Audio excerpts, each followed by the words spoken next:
Bien, pues ya son y 2, entonces voy a empezar ahora. Si alguno se conecta, pues va cogiendo ritmo con nosotros.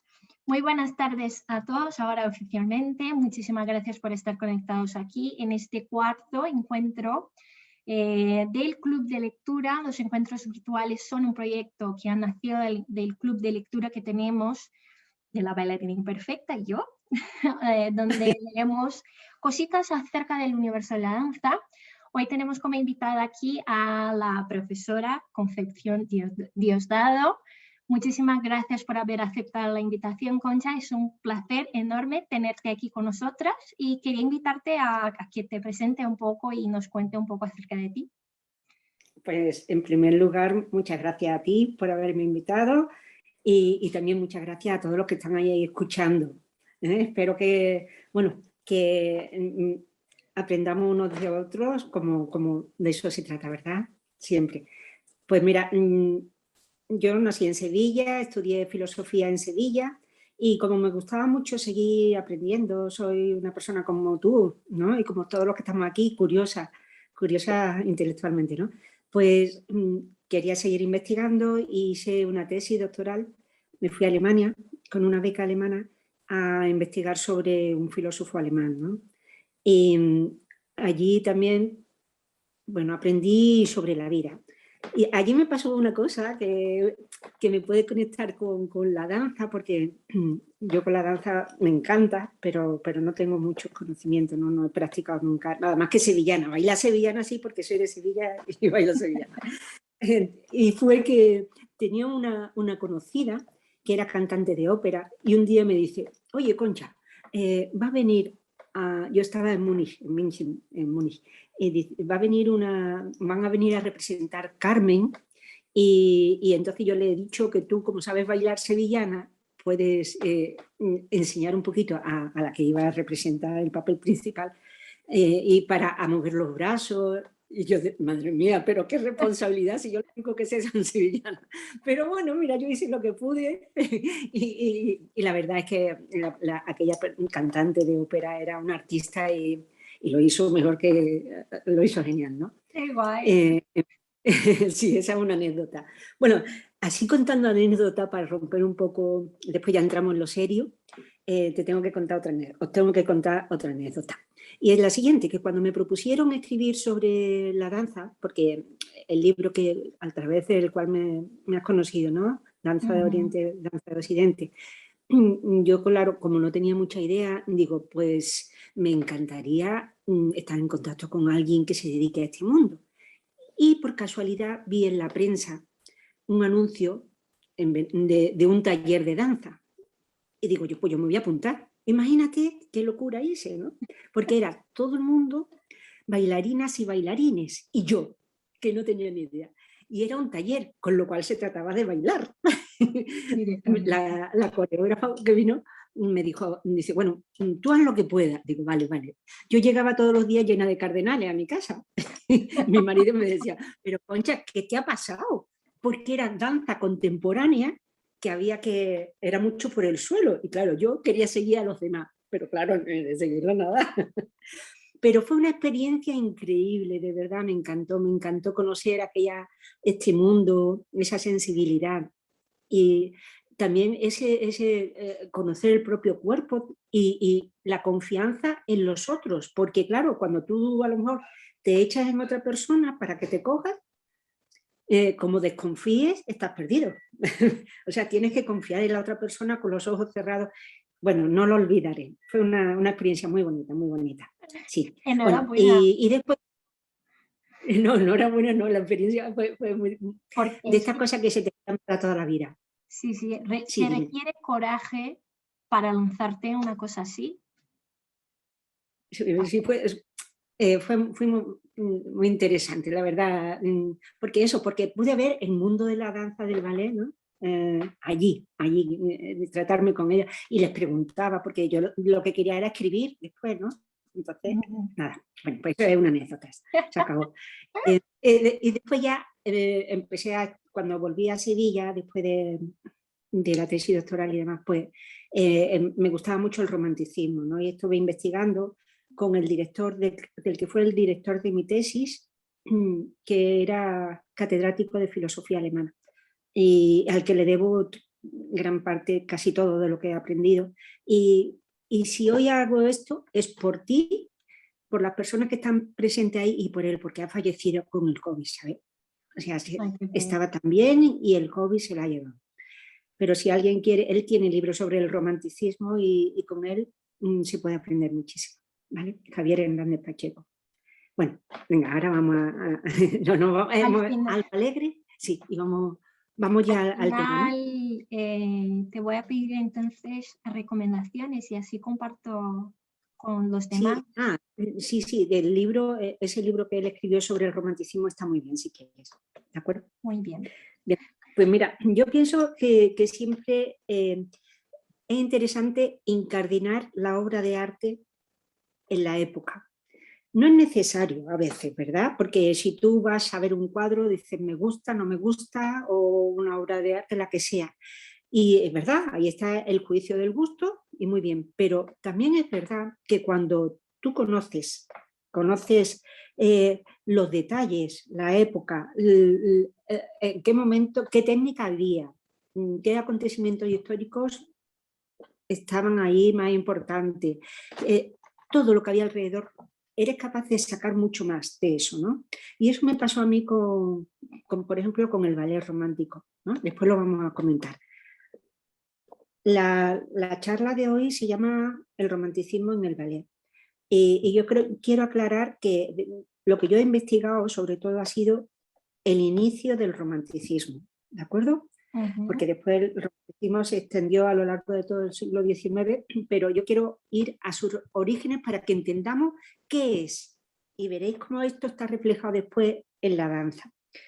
Muchas veces cuando hablamos del romanticismo, pues pensamos en películas, lo comentábamos el otro día, ¿no? Películas que a lo mejor son de amorío, una novela muy romántica, o cuando decimos esta persona es muy romántica, pues un soñador que siempre está pensando en su amada. No, ¿qué es realmente el romanticismo y por qué surge?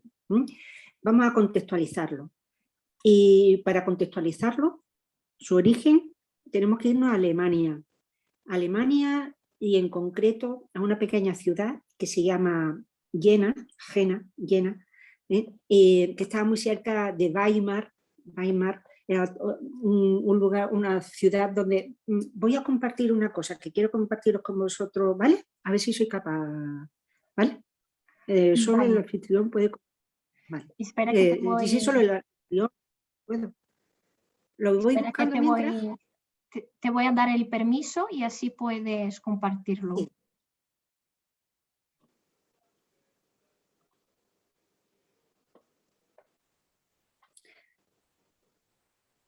Son unas fotografías, unas pequeñas imágenes que me gustaría, a lo mejor, más claro con eso, ¿vale?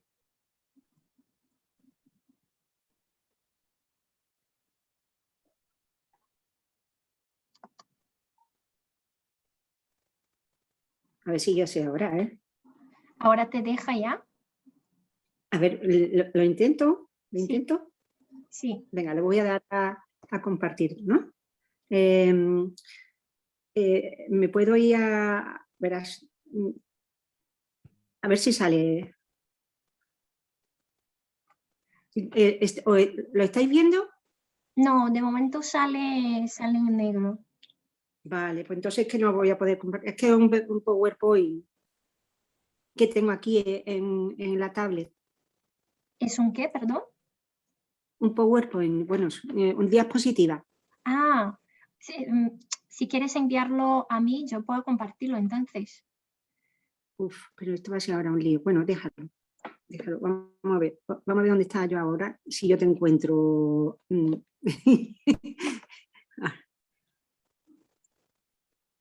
En fin, que ahora no sé cómo encontrarte aquí. Sí. Ha sido magia tuya, ¿eh? Ha sido tiqui. Pizarra. Hay que poner fotos, pero no en la foto, porque, bueno, da igual. Da igual. El caso es que, mira, nos vamos a esta ciudad, ¿vale? Weimar y Jena. Jena era una ciudad universitaria y Weimar era una ciudad muy cultural. En aquellos momentos nos vamos a situar al final del siglo XVIII, ¿de acuerdo? Que económicamente Alemania no está muy bien, socialmente tampoco, pero culturalmente es una bomba, es maravilloso, ¿de acuerdo? Ahí nos encontramos a Goethe, a Schiller, a Herder, bueno, eso nombrando a literatos. Después está Novalis, Hölderlin, los hermanos Schlegel, que tenía fotos de ellos, pero bueno.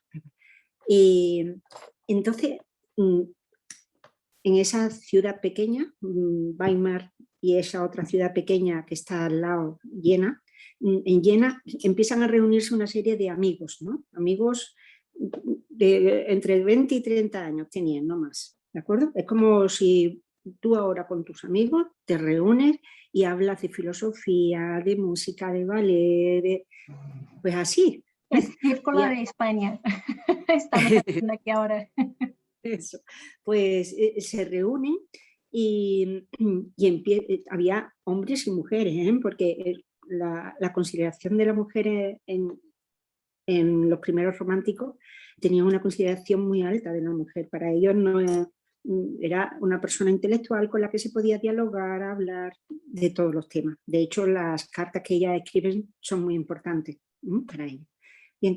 Y este grupo es el que empieza a utilizar la palabra romantizar el mundo. ¿Y qué entienden ellos por romantizar? Pues que la idea es muy bonita, ¿no? Romantizar el mundo es como sacar de todo lo que hay, que evidentemente la realidad no es perfecta, ni el ser humano es perfecto, tiene perfecciones e imperfecciones, ¿verdad? Pues intentar ver en su imperfección también lo que está más allá, o sea, lo perfecto. Es como, eso lo ve el poeta. ¿Qué hace el poeta? Por ejemplo, pensemos en Miguel Ángel, cuando veía un trozo de mármol, que decía, aquí está el Moisés, ¿no? Lo veía, le quitaba lo que sobraba. Bueno, pues eso es lo que hace el artista, el poeta, ¿no? O sea, descubrir en lo que hay, que tiene perfección e imperfección, mucha más perfección porque puede llegar a ella, ¿no? ¿De acuerdo? Entonces, ¿quiénes son estos jóvenes? Pues a mí me gustaría detenerme sobre todo en uno que se llama, le apodan Novalis, es Handel, pero él firma sus obras y demás como Novalis, ¿de acuerdo? Él es amigo de Friedrich Schlegel, y Friedrich Schlegel era hermano de Augusto Schlegel, que es el mayor, y estaba casado, y entonces se reúnen en casa del mayor, pues estos tres que ya están nombrados, Novalis, Friedrich, August, las mujeres, Carolina, Dorotea, y Schelling, que era un filósofo, Schleiermacher, que era un teólogo, Ritter, que era un científico, como ves, una serie de amigos, ¿vale? De varios perfiles. Sí, de varios perfiles, porque una cosa muy curiosa de estos primeros románticos, y que se les llamó después el Círculo de Jena, es que ellos decían, no podemos separar los saberes. ¿Por qué? ¿Por qué hacer compartimentos estancos? No, todo está muy conectado, todo está muy conectado. Y entonces ellos, por ejemplo, Novalis, que de profesión era ingeniero de minas, fíjate, ingeniero de minas, o sea, él quería casarse y demás, y entonces al final murió muy joven, murió con 29 años y no llegó a casarse. Pero que aparte de su profesión, él era un gran poeta y él entendía que no había que separar esos saberes, ¿no? O sea, porque una persona que se dedica a esto ya no va a ser poeta, no va a formarse también en el mundo de la filosofía y demás. Entonces, esta serie de jóvenes le dan mucha importancia a un término que en esta época es clave, que es el término de la libertad. Date cuenta en los años que estamos. Había estallado poco antes la Revolución Francesa, en 1789, ¿no? Entonces, los jóvenes de Europa al principio sentían una gran atracción, ¿no? por la Revolución Francesa, el término de la libertad.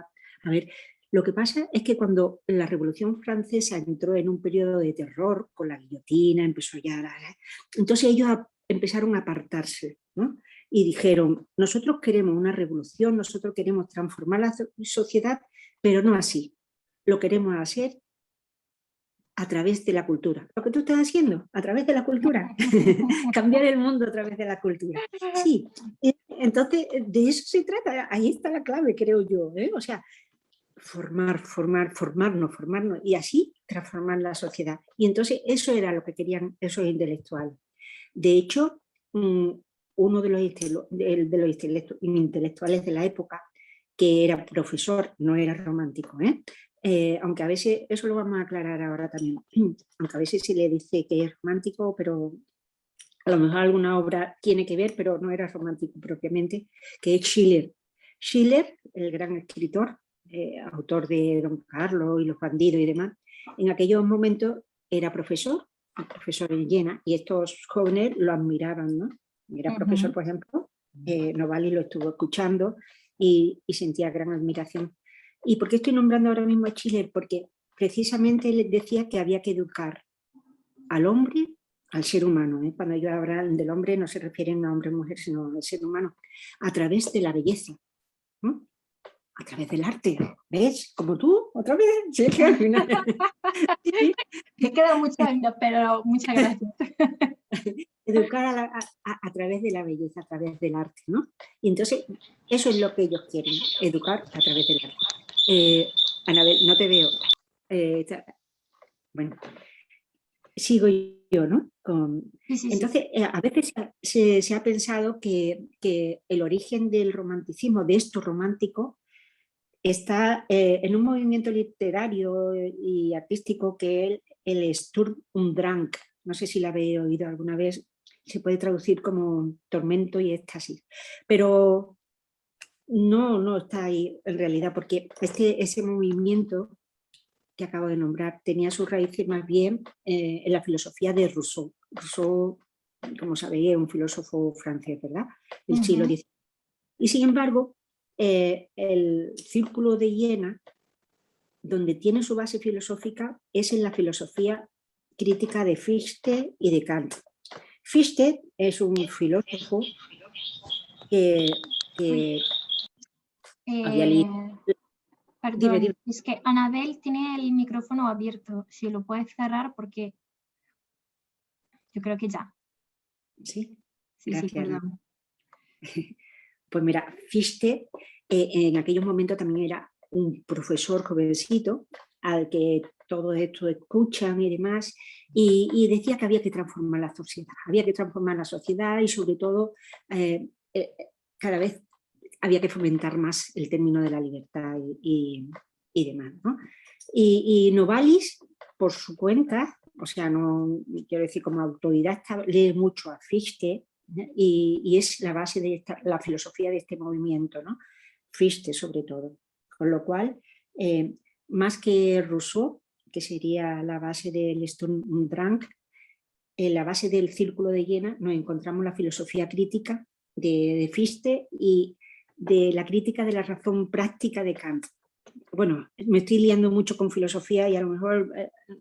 No, que está bien. ¿Sí? Yo por lo menos estoy acompañando. Venga, podéis comentar ahí en el chat si tenéis alguna duda, pero yo estoy siguiendo, ¿eh?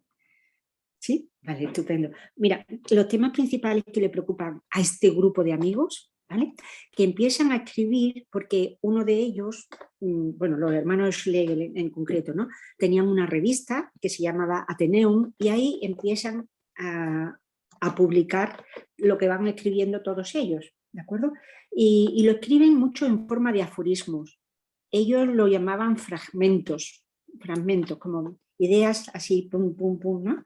Ideas cortas, y en pocas palabras decir lo que otros dicen en un manual entero, ¿no?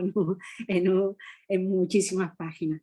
Y entonces, esto de los fragmentos también es interesante, porque seguro que tú has oído, que habéis oído todos, que los románticos después les van a dar mucha importancia a las ruinas, lo que son una torre derruida, una parte de un cementerio, ¿vale?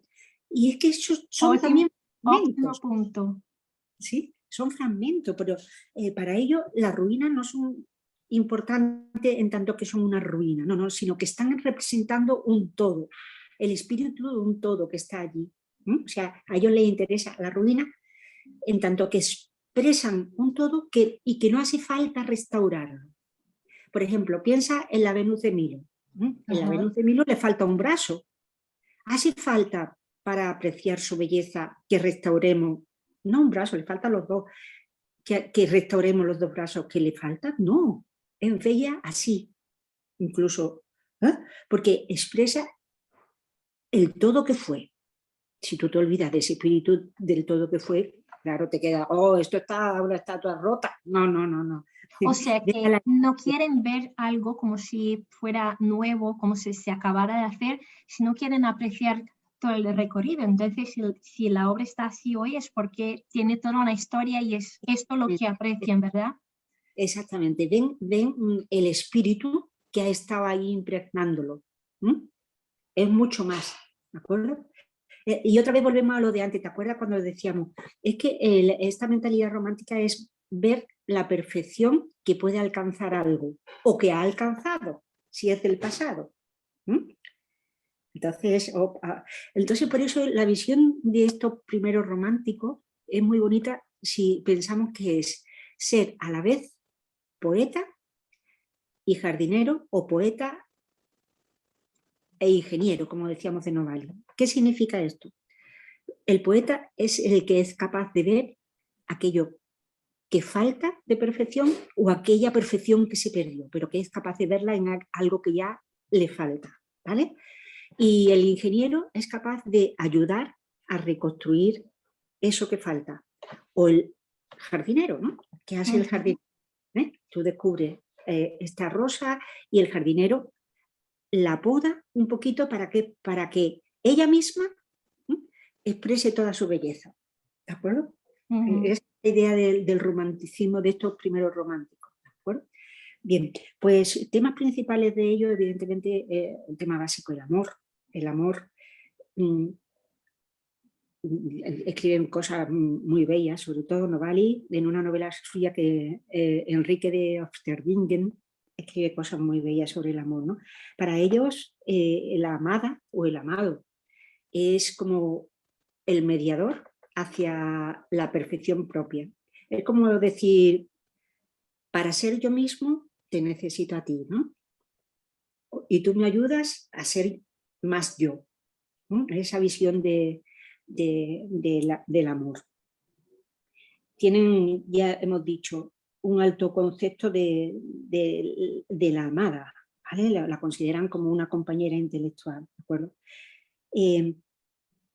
Una compañera intelectual que ayuda a la otra parte a ser mejor, a ser más perfecta, a buscar la perfección. Otro de los temas que después también recogeremos todo esto en la danza es el tema de la naturaleza, ¿no? La naturaleza para ellos es descubrir en la naturaleza lo que tiene de productividad, de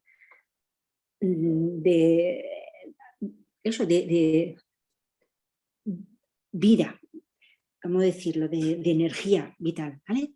La naturaleza, ellos se fijan en que la naturaleza desde sí surge, y entonces siente una gran admiración ante ella. Respeto, admiración, a veces miedo, ¿no? Pero no es la idea de que el ser humano manipula la naturaleza, sino que para estos jóvenes del Círculo de Viena, ante la naturaleza se siente respeto, sobre todo, admiración, ¿de acuerdo? Y como hemos dicho, si acaso el ingeniero ayuda a que salga de la piedra el diamante, o el jardinero ayuda a que a regar la rosa, pero la rosa va a salir por sí misma y el diamante está allí, porque es de la propia naturaleza, ¿de acuerdo? Bueno, pues la naturaleza incluso llegan a decir ellos que es como si tuviera una inteligencia dormida que la hace crecer y la hace florecer.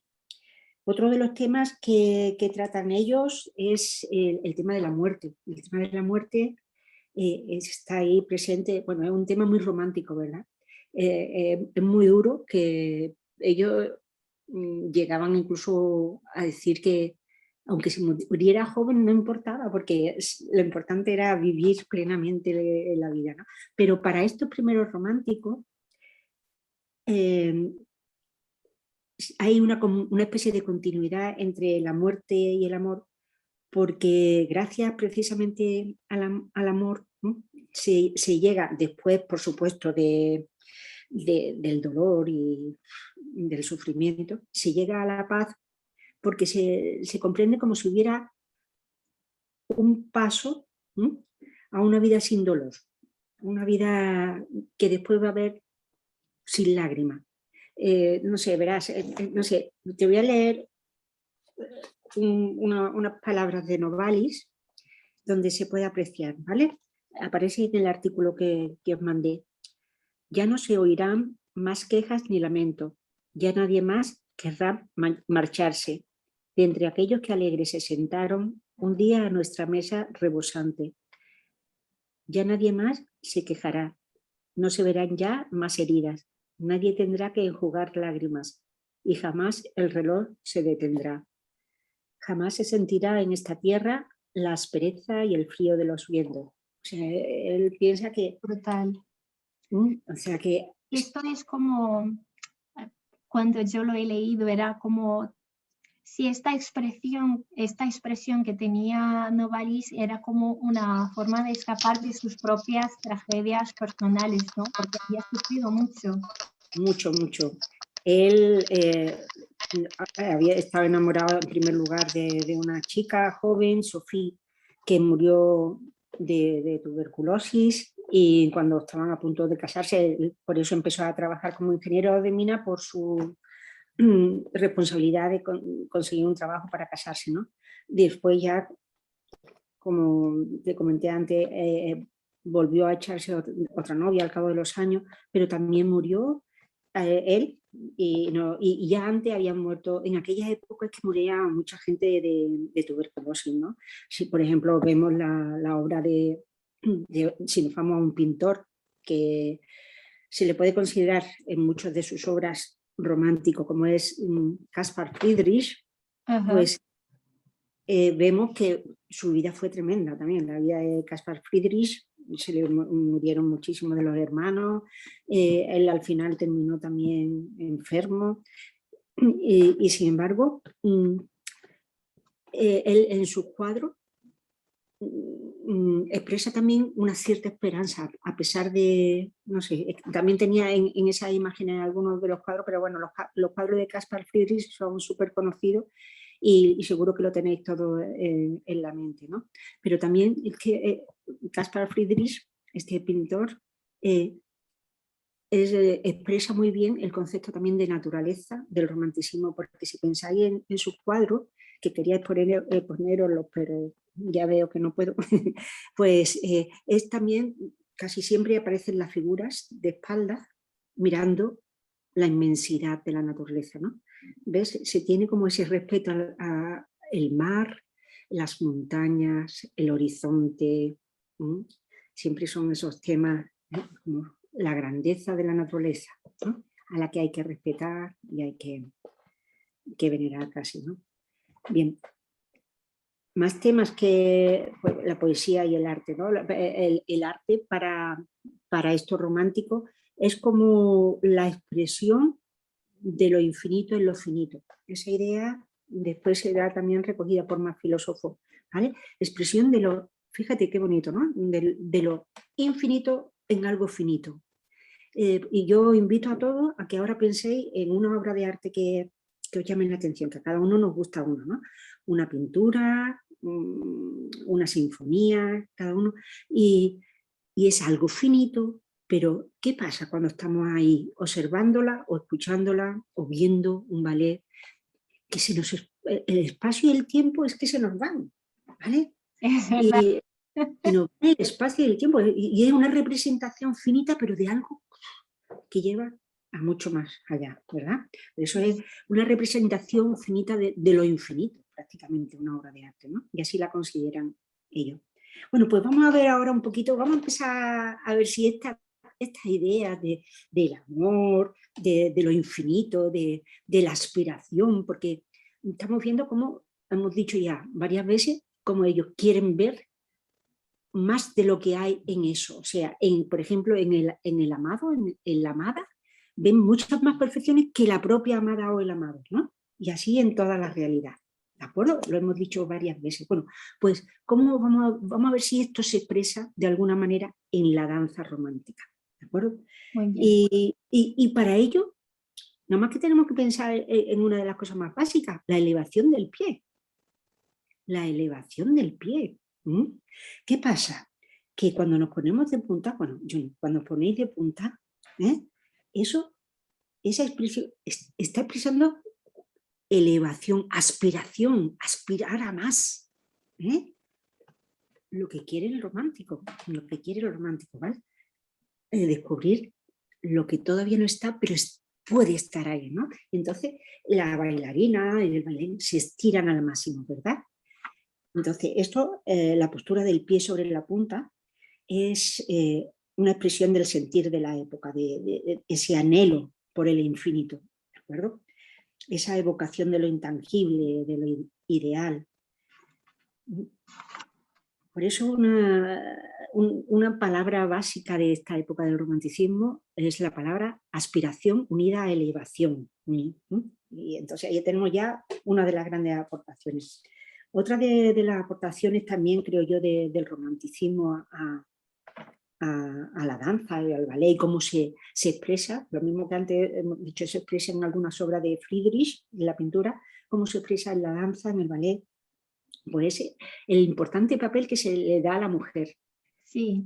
Antes a la mujer se le había, a la mujer no, esto no, la mujer no piensa, la mujer no, y sin embargo, estos románticos, ya hemos dicho, en el círculo de Jena hay dos mujeres muy importantes, Dorotea y Carolina, ¿no?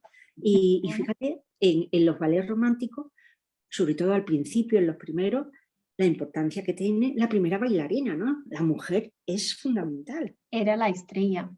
Era la estrella, y a veces el hombre simplemente estaba allí porque tenía que elevarla o sujetarla, a veces al principio, ¿no? En los primeros, ¿no? Entonces, esa es otra de las aportaciones que tiene que ver el romanticismo, ¿no? En la danza, ¿no? En el ballet. También sabemos que aquí en el ballet romántico empieza a tener más importancia el libreto, y otra cosa muy básica es el tutú, ¿verdad? ¿De qué está hecho el tutú? Pues de gasa, de un tejido muy vaporoso, etéreo, casi intangible. Otra vez, la elevación, la aspiración, ¿veis? Esto hacia el infinito, como diría Buzz Lightyear, ¿no? Hacia el infinito y más allá, en la película de Toy Story, ¿no? Bueno, no tiene nada que ver, pero bueno. Bueno, pero es esa vaporosidad, ¿no? que expresa también la tendencia a la aspiración. La aspiración. Y respecto a la escenografía, los decorados, cuando vemos algunas, bueno, no siempre, ¿verdad? Pero algunos de estos ballets sí lo representan la naturaleza al fondo. Otra vez está elementos de la naturaleza, como son, bueno, pues bosques, valle iluminado, la luna, un cementerio, torres a lo mejor destruidas. ¿Veis? Y por eso yo cuando fui y en la televisión y demás, ¿no? Alguna Giselle o la Silfide y demás, cuando veía estos escenarios, yo decía, claro, si ahí está esto está por esto es lo que decíamos antes, ¿no?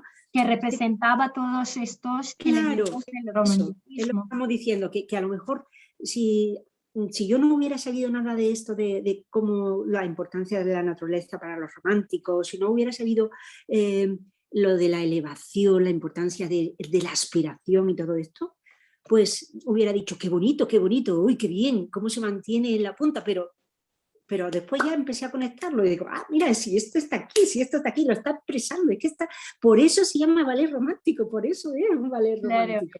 Esto a mí me ha llamado mucho la atención, que es justo lo que estábamos comentando el otro día, porque siempre cuando miramos hacia el ballet romántico, miramos sus elementos en plan, y ha sido en el ballet romántico donde las bailarinas se han puesto de puntillas, donde se empezó a poner el tutu romántico, pero realmente lo que representa estos elementos en el ballet romántico, porque se han creado ahí, pero yo no sabía más allá por qué se han creado ahí, qué significado tenía ahí, y estudiando, leyendo tu artículo me he dado cuenta, ¿no? Es que la punta tiene que ver con la elevación, la naturaleza, las ruinas, todo tiene un porqué y una vez que te das cuenta, pasas a admirar la obra de una manera distinta, ¿no? Claro, le sacan más jugo, le sacan mucho más jugo, ¿no? Es como cuando vamos al museo y nos explica un cuadro, uno de los guías que están ahí, bueno, apreciamos muchas más cosas, ¿no? De ahí tu labor de formación que es tan importante, Andresa, para todos. Sí. Pues yo te quería hacer unas preguntas así de Bueno, sí, porque conceptos. si no, oye, sí, dime. De conceptos que vemos en los ballets románticos, más concretamente en Giselle y la Sílfide, que yo creo que puedes aclarar un poco esta cuestión de la pasión y el amor. ¿Cuál es el significado de pasión y amor para los románticos? Sí, mira, me voy a retrotraer un poquito en filosofía, ¿de acuerdo? Sí, ¿De por acuerdo? favor. Sí. Mira, como sabéis, la filosofía en Occidente, que es la filosofía que normalmente nosotros estudiamos, ¿verdad? Empieza en el siglo VI antes de Cristo, ¿de acuerdo?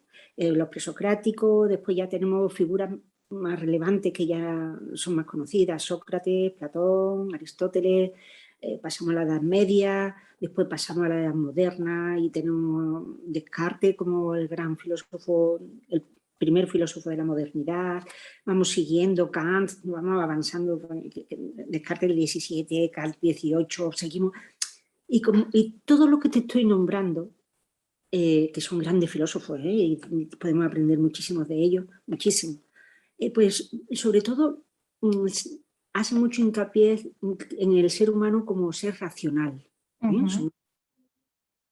Llega un momento en la historia del pensamiento y de la literatura y todo, que empieza a revalorizarse también otros aspectos del ser humano. El ser humano es verdad que tenemos razón, tenemos inteligencia, ¿no? Y queremos comprender, pero el ser humano también tiene voluntad, también tiene deseos, también tiene emociones, también tiene sentimientos, ¿no? Y lo bueno sería tener en cuenta todo, ¿no? Que el ser humano somos una estructura muy compleja, maravillosa.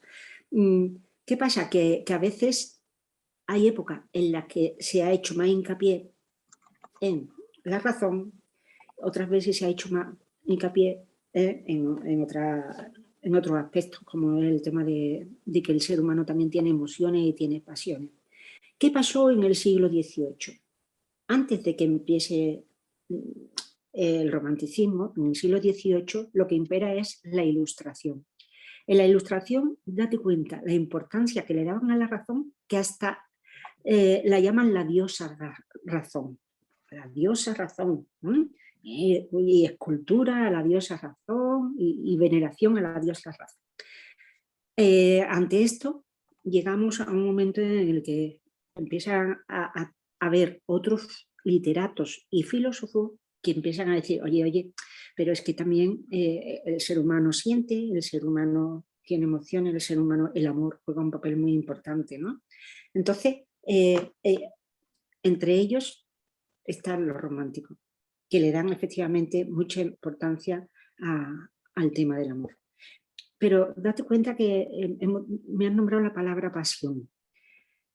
Pasión es padecer algo como que yo no puedo controlar, ¿no? En el sentido de pasión, si se puede, una pequeña acepción de pasión, ¿no? Entonces, en el amor no que digan ahora los románticos, sino como tú y yo lo podemos entender. Hay como varias etapas, ¿verdad? Está la etapa del enamoramiento, esa etapa del cosquilleo, de cuando vemos a la otra persona, que queremos estar con ella, que es incontrolable muchas veces el enamoramiento. Y después de esa parte del enamoramiento, Platón, fíjate, Platón, siglo IV antes de Cristo, tiene una obra, uno de sus diálogos que se llama El banquete, en que lo expresa muy bien esa parte del enamoramiento, ¿no? Que es el amor como deseo. Pero tú y yo también sabemos que después viene otra etapa, ¿verdad? El amor como tarea, una tarea que hay que ir cuidando como si fuera una ramita y regando, porque si no, la plantita se puede poner mucia, ¿no? Entonces, el amor para estos primeros románticos, es verdad que Friedrich Schlegel lo ve más como pasión. Novalis, que es como más equilibrado, es una persona, ¿no? Lo ve más, no tanto como pasión, sino como algo eterno que no se va... porque Matilde, que es un personaje de la novela de Enrique Obsterding, que escribe Novalis, y es la novia de Enrique en la novela, pues le dice a Enrique en un momento determinado, oye, sí, tú me quieres mucho, pero ¿y cuando llegue la vejez? Y él llega a decirle, oye, si tú te vieras como yo te veo, no temerías la vejez, porque otra vez, el amor eterno, el amor que supera incluso la muerte, ¿no? Y ese es el amor de estos primeros románticos, sobre todo de Novalis, ¿de acuerdo? ¿Vale? Sí, es, cuando me explicas esto, lo que imagino es en Giselle, por ejemplo, que lo que sentía Giselle hacia Albrecht era amor, porque ha ido después de la muerte. Ella sigue ahí amando a Albrecht, pero Albrecht es más como una pasión incontrolada, una cosa, ay, esta chica tan guapa, tan no sé qué, la quiero. Pero no se da cuenta realmente de todo lo que está involucrado ahí, como, y Giselle está un poco más, no sé, la veo un poco más controlada, más consciente, su amor es una cosa distinta de ese fuego de la pasión que tiene Albrecht. Efectivamente, el amor de Giselle es el que expresa Novalis. El otro es un arrebato que se queda en un enamoramiento juvenil y no pasa más.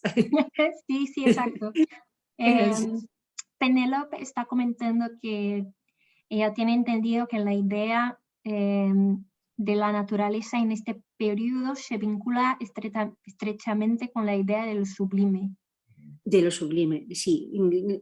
Pero mira, ¿cómo se llama? No me Penélope.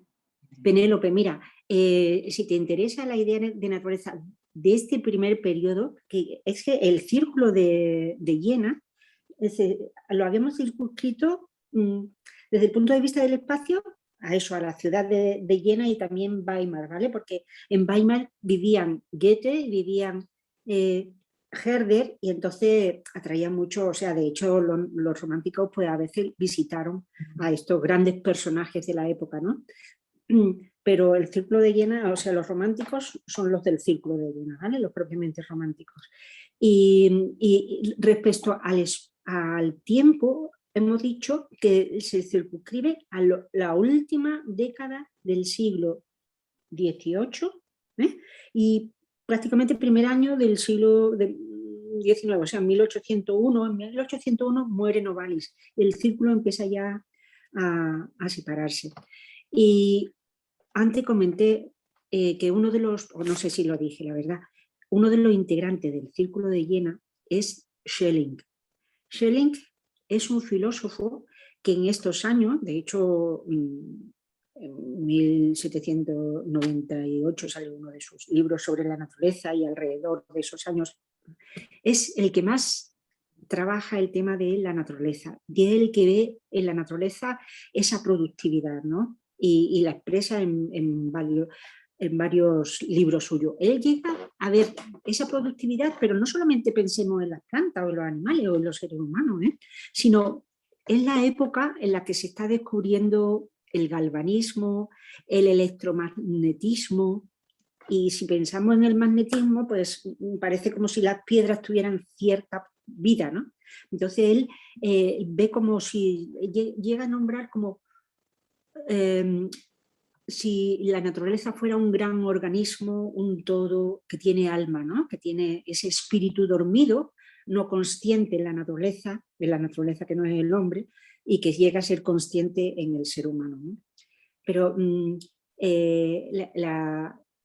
es verdad que lo sublime y ese respeto se expresa muy bien en las obras que antes hemos nombrado de Friedrich, Caspar Friedrich, ¿no? Y Otto Runge también, es otro pintor de esta época. Pero la naturaleza como la ven estos del círculo de Jena es esa productividad, esa fuerza, que yo puedo ayudarla a que se desarrolle más, pero la que se desarrolla es ella misma. O sea, Es una fuerza por sí como misma. fuerza, como productividad, como...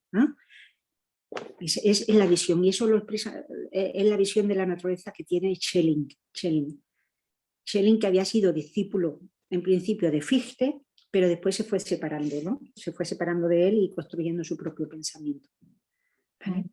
Y haciendo ya hincapié en este tema que has sacado de la tecnología que se estaba desarrollando en esta época y tal, también me ha llamado mucho la atención cuando estaba leyendo tu artículo en que nos explicaba que estas personas del círculo de Jena no estaban ajenas de los desarrollos tecnológicos que estaban ahí en este momento. Entonces, una de las preguntas que me quedé ahí en la cabeza era ¿cuál es la relación entre la razón y la emoción que los románticos tienen? Porque es verdad que en el ballet vemos principalmente en la sílfide, ¿no? Vemos como un poco este amor de una locura, porque en la sílfide vemos que el personaje principal se va enamorado de la sílfide, deja todo hacia atrás y quedamos con esta sensación de como, pero este hombre no razona, este hombre no es, ¿cómo que va a dejar toda su vida su novia que está a punto de casarse para ir a una sílfide?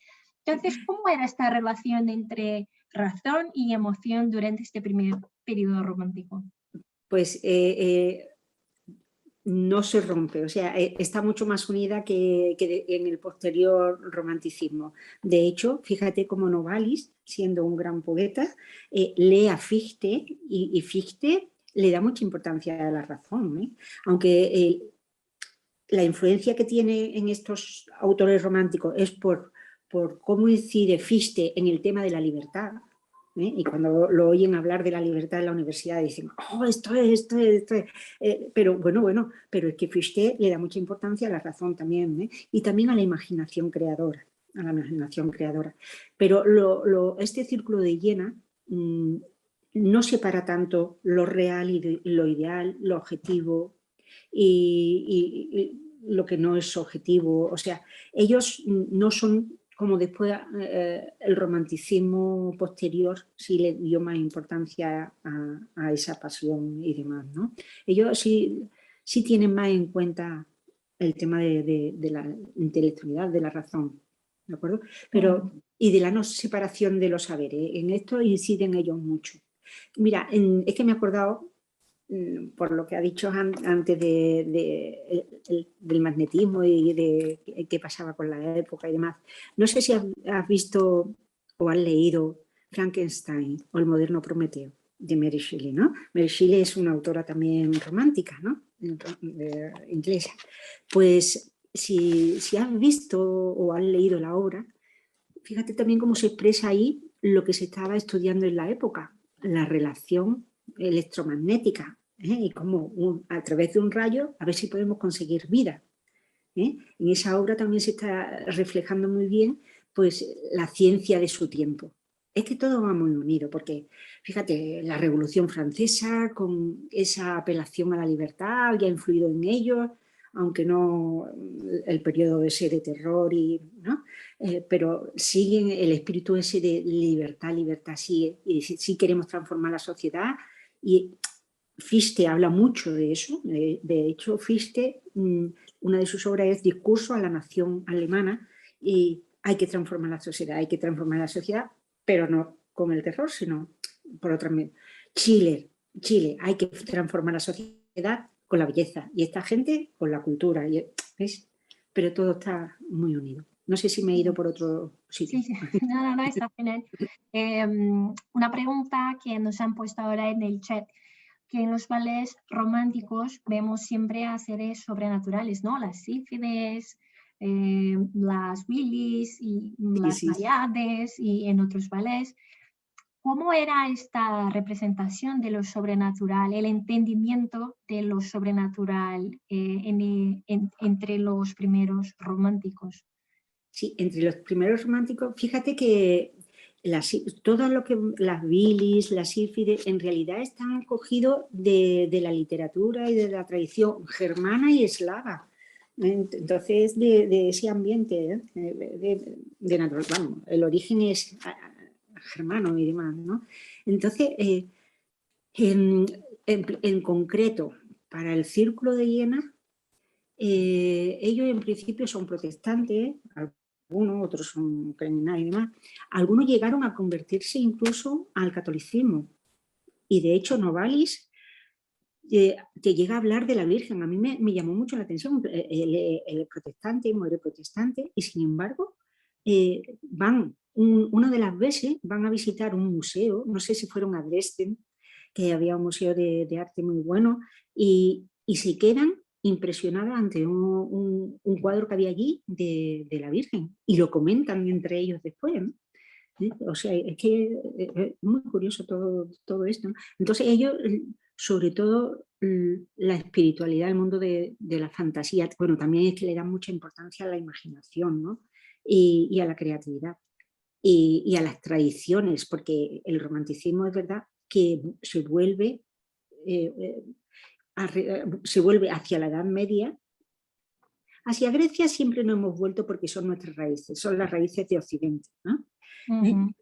Es verdad que el neoclasicismo que había antes del romanticismo le daba mucha importancia a la razón y cogía de Grecia y quería casi imitar esos parámetros de Grecia, ¿no? De esa belleza, de esos cánones. Pero claro, imitar un espíritu es muy difícil. Yo puedo imitar lo exterior, pero no lo que, ¿no? Y eso es lo que le va a criticar el romanticismo temprano. O sea, el romanticismo temprano es el Círculo de Viena, ¿vale? El romanticismo temprano le va a criticar al neoclasicismo y demás. Dice, oye, es que tú estás queriendo imitar a Grecia, pero te estás quedando un poquito en la superficie, porque tú no puedes imitar su espíritu, algo que nació por sí mismo, ¿no? Uh-huh. Cultura griega nació porque sí, del espíritu griego, y la democracia griega nació de la democracia, o sea, ya en el siglo V antes de Cristo, o sea, que es increíble, ¿no? Y entonces el clasicismo empieza a ser criticado un poquito por estos autores, porque dicen, vosotros estáis intentando expresar la perfección griega, imitándola ahora, como si la realidad fuera perfecta, cuando en realidad lo que hay no es tan perfecto. Y de ahí que tengamos que expresarlo por fragmentos. Y de ahí que a nosotros nos gusten las ruinas. ¿Por qué? Porque para nosotros un fragmento expresa más de lo que contiene, o sea, contiene mucho más de esos renglones. Y una ruina, si mantiene su espíritu, expresa más de eso simple que nos ha quedado. O sea, que ellos también querían dar un poco de espacio a la cultura que existía allí, de las sífides, de las bilis, y no solo la cultura de los griegos, Claro, la mitología. La mitología, sí. Germana y eslava y demás. Y como no unir el mundo de lo tangible al mundo de lo no tangible. Y de eso lo expresan ahí muy bien en esos dos ballets, ¿no? En Giselle. Sí. Sí, Bueno, Yo creo que sobre todo en la Sílfide, cuando vemos la versión danesa, que James y la Sílfide no se tocan en ningún momento, como que los mundos tangible y no tangible no se encuentran exactamente hasta cuando se muere ella. Ajá, efectivamente. Ay, perdón. Y Giselle está basada en una obra que es francesa, pero que se llama del Alemania, ¿no? Sí, sobre Alemania. Se pasa en Alemania. Otra vez en el origen alemán de la literatura romántica y todo eso, ¿no? Dime. Una otra pregunta, si existe un segundo romanticismo, ¿en qué años se desarrolla? ¿Cuáles son sus ideas? Sí, claro, el romanticismo es toda una cosmovisión del mundo, ¿eh? O sea, se convierte en toda una cosmovisión del mundo, ¿eh? Surge así, recogiendo un poquito la literatura novelesca del medievo y demás. Estos autores que hemos nombrado empiezan a utilizar la palabra romantizar el mundo, pero es que después se va expandiendo por toda Europa y se convierte en toda una cosmovisión, porque tenemos pintores, tenemos músicos, tenemos filósofos románticos, o sea, es como una forma de ver el mundo, ¿no? Una forma de concebir la vida, una forma en parte dramática. ¿Por qué dramática en parte? Porque hemos hablado de aspiración, ¿no? De elevación, de conseguir lo perfecto, pero por otro lado nos damos cuenta de que somos finitos y que por lo tanto no lo vamos a conseguir, y entonces como ese drama, ¿no? Esa lucha de decir, quiero, pero, porque por muy de punta que nos pongamos o que os pongáis, vais a seguir tocando la tierra, ¿no? No podemos salir volando, ¿no? ¿De acuerdo? Entonces, efectivamente, date cuenta que incluso en el ballet, cómo se manifiesta después cuando... Porque los años esplendorosos del ballet romántico, tú sabes que son entre los años 30 y 50, pero después, al final de este siglo XIX, se encuentra Petipa con Tchaikovsky en Rusia, y aparecen otros grandes ballets románticos, ¿no? Como son el Cascanueces, el Lago de los Cisnes, la Bella Durmiente, ¿no? O sea que el romanticismo se extendió después a lo largo de todo el siglo XIX, ¿no? En literatura... Sí, dime. No, que es interesante ver que en este primer periodo romántico vemos que ahí dentro del círculo de Jena existen personas que tienen ideas distintas.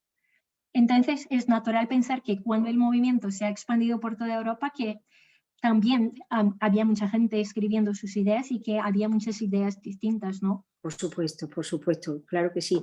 Es más, a veces el romanticismo posterior, más del siglo XIX, ha dado origen a otras personas que han criticado el romanticismo porque piensan que puede llegar a defender un totalitarismo por ese afán de el héroe que está dispuesto a lo que sea, y que eso puede ser muy peligroso a veces, ¿no? Depende del héroe o del que se elija en héroe, ¿no? A veces sí se le ha criticado, pero por eso yo quería ceñirme al origen, ¿no? Porque es verdad que a veces ha habido cosas criticables o hijos bastardos, como si dijéramos, ¿no? Del romanticismo, hijos bastardos.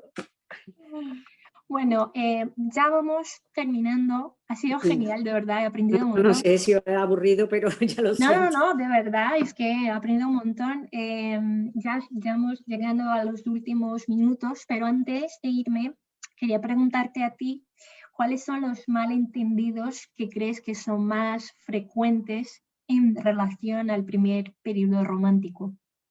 En relación al primer periodo, pues mira, pues por ejemplo, pensar que Goethe es romántico y que Schiller es romántico, porque un par de obras suyas sí, pero en realidad ellos después muchas obras son son del clasicismo, ¿vale?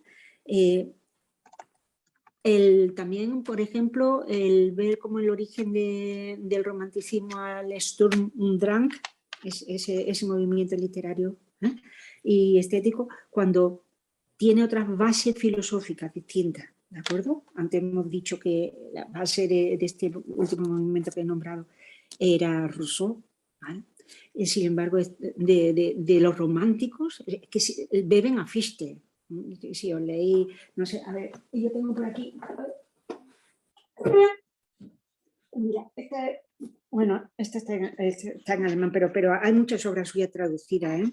Este es Novalis. Jo, conté la foto que tenía, da igual. y Novalis, a quien sigue a Fichte, aunque después de su filosofía se separa de él también porque Fichte es mucho más racionalista y Fichte no es romántico, ¿eh? Fichte no es romántico, ¿eh? Fichte es un idealista, es un idealista. Pasa que el romanticismo bebe mucho del idealismo, por esa tendencia a elevación, tal cual. Te voy a aclarar una cosa pequeña y os dejo tranquila. He dicho que bebe del idealismo, ¿vale? Idealista, cuando tú nombras a una persona, ¿qué idealista eres? ¿Qué quieres decir? Que quiere conseguir algo que prácticamente es imposible, ¿verdad? Bueno, pues eso lo beben los románticos, pero los románticos, al fijarse en eso que hemos dicho de el fragmento, la ruina, que no importa que esté rota, pero podemos, dicen, es que yo puedo observar el todo, entonces en eso que no es tan perfecto, pero sí descubro su perfección, con lo cual es una visión como menos trágica que el idealismo, ¿no? ¿Sabes? Porque se fijan más en lo concreto y sobre todo el Novalis.